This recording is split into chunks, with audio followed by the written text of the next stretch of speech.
ya, data-data yang terjadi secara real dan seterusnya. Oke, bagaimana manfaat ini ya, evaluasi ya. Jadi selain pengukuran, kita juga punya evaluasi yang seringkali diidentikan dengan data-data yang sifatnya kualitatif. Nah, ketika kita melakukan evaluasi, maka kita akan mendapatkan wawasan ya tentang proyek atau program dan operasinya, ya, di mana riset evaluasi memungkinkan kita memahami apa yang berhasil dan apa yang tidak, di mana kita berada dan kemana kita menuju. Kita dapat menemukan area perbaikan dan mengidentifikasi kekuatan yang ada. Jadi ini akan membantu untuk mengetahui apa yang perlu kita lebih fokuskan, dan jika ada ancaman yang berpeluang muncul, kita juga dapat mengetahui apakah saat ini ada hal atau faktor tersembunyi dalam konteks yang belum dimanfaatkan. Nah, jadi sesungguhnya ya validasi tersebut ya punya proses-proses, dan seringkali kemudian beberapa peneliti memilih ya ketika dia mau memvalidasi dengan mekanisme secara kuantitatif, maka dia lebih memilih measurement ya, karena proses validasi bisa lebih rigid ya, bisa secara langsung. Kemudian ketika dia mau memutuskan validasi dari sisi kualitatif, maka mau tidak mau evaluasi harus digunakan ya, dan biasanya evaluasi ini akan melibatkan kriteria-kriteria atau proses-proses yang lebih rumit ya.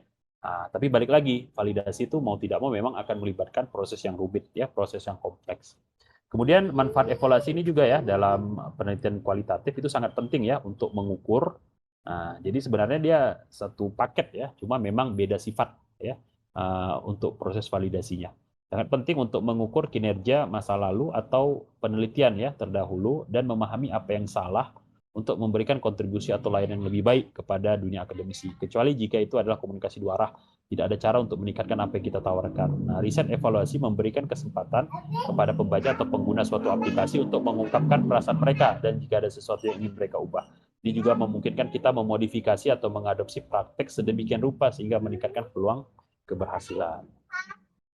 Oke, setelah mengevaluasi upaya, kita juga dapat melihat seberapa baik ya telah memenuhi tujuan dan target. Evaluasi memungkinkan proses pengukuran apakah manfaat yang dimaksudkan benar-benar menjangkau audiens yang ditargetkan, dan jika iya, seberapa efektif ya hal tersebut, dan kalau perlu ditambah ya seberapa efisien ya, seberapa optimal ya, seberapa maksimal ya, dan seterusnya.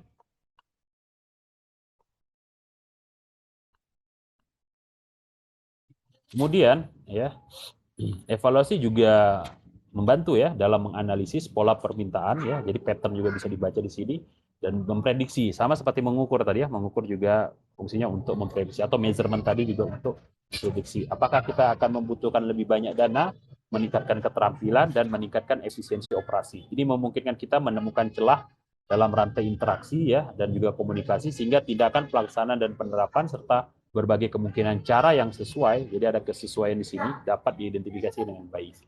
Jadi perbedaannya itu lebih kepada kalau pengukuran menuntut adanya data-data yang kuantitatif ya, number, nomor ya. Jadi datanya itu bersifat angka. Sementara dalam evaluasi data-data itu bersifat kalimat ya, penjelasan ya, gambar-gambar, visual dan seterusnya.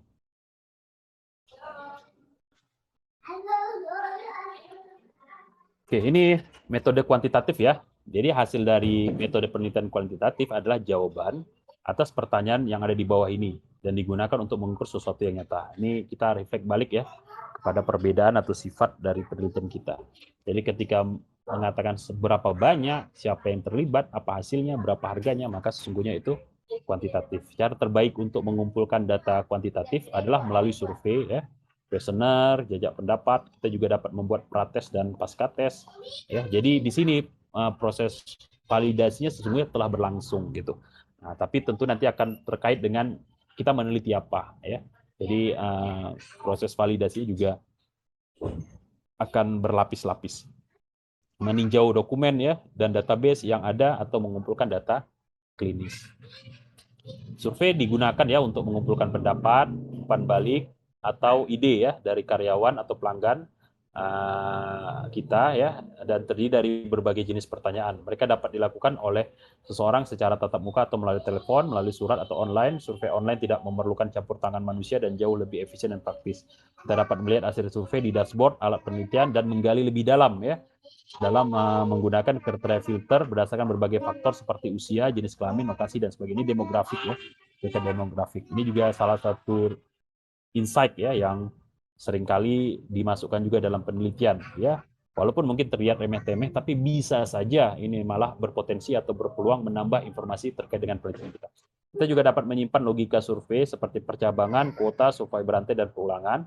Pertanyaan survei dan kurangi waktu untuk membuat dan menanggapi survei. Sementara itu kita juga dapat jadi fungsi ini untuk memastikan ya jangan sampai waktu dalam dimanfaatkan dalam survei itu terlalu lama ya sehingga malah merugikan ya.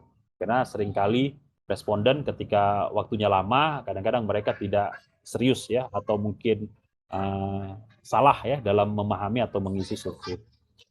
Terus kemudian ya ini sehingga dalam menyajikan data dapat dengan mudah diserap ya dalam rapat ataupun dalam penjelasan. Oke, data kuantitatif mengukur kedalaman dan keluasan suatu inisiatif, misalnya jumlah orang yang berpartisipasi dalam acara nirlaba, jumlah orang yang mendaftar ya untuk kursus baru di universitas. Data kuantitatif yang dikumpulkan sebelum dan sesudah program dapat menunjukkan hasil dan dampaknya. Keakuratan data kuantitatif yang akan digunakan untuk penelitian evaluasi. Jadi kadang-kadang bisa juga dipakai sebagai evaluasi. Tapi cenderungnya kalau kita melakukan evaluasi maka kita mengarahkan diri kita kepada kualitatif. Tapi nggak ada masalah ya, sekarang sudah ada usaha untuk melakukan mixed method. Dan ketika mixed method itu terjadi, salah satu cara validasi yang ampuh adalah triangulation. Ya. Yang tadi sudah pernah dijelaskan ya, memanfaatkan verification dan validation, serta confirmation. Ya. Jadi ada triangulation di sana. Dan ini pasti melibatkan mekanisme evaluasi dan juga mekanisme measurement atau pengukuran. Nah, ini tergantung pada seberapa baik sampel mewakili populasi, kemudahan analisis, dan konsistensinya. Metode kuantitatif bisa gagal ya jika pertanyaan tidak dibingkai dengan benar dan tidak didistribusikan ke audiens yang tepat. Nah, jadi juga harus diperhatikan ya, jangan sampai tidak representatif sampelnya. Ya, jadi harus ada pembuktian juga di sampel. Selain itu, data kuantitatif tidak memberikan pemahaman tentang konteksnya dan mungkin tidak cocok untuk masalah yang kompleks. Ini juga harus diperhatikan ya, apakah tepat atau tidak.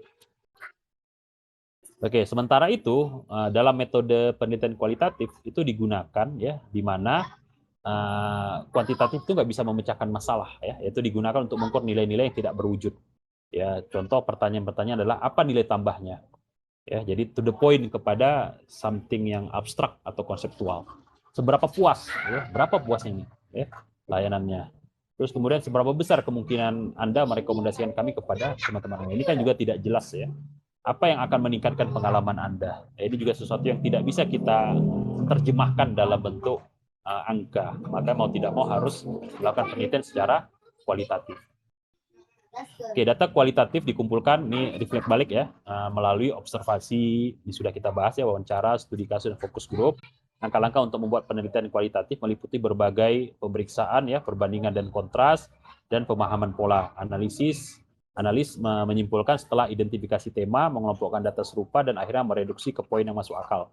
Pengamatan dapat membantu menjelaskan perilaku serta konteks sosial ya, yang umumnya tidak ditemukan oleh metode kuantitatif. Jadi karena ada keterbatasan pada kuantitatif, maka jawaban yang seringkali ya dilakukan oleh peneliti adalah dengan kualitatif. Observasi perilaku dan bahasa tubuh dapat dilakukan dengan melihat partisipan ya, merekam audio atau video.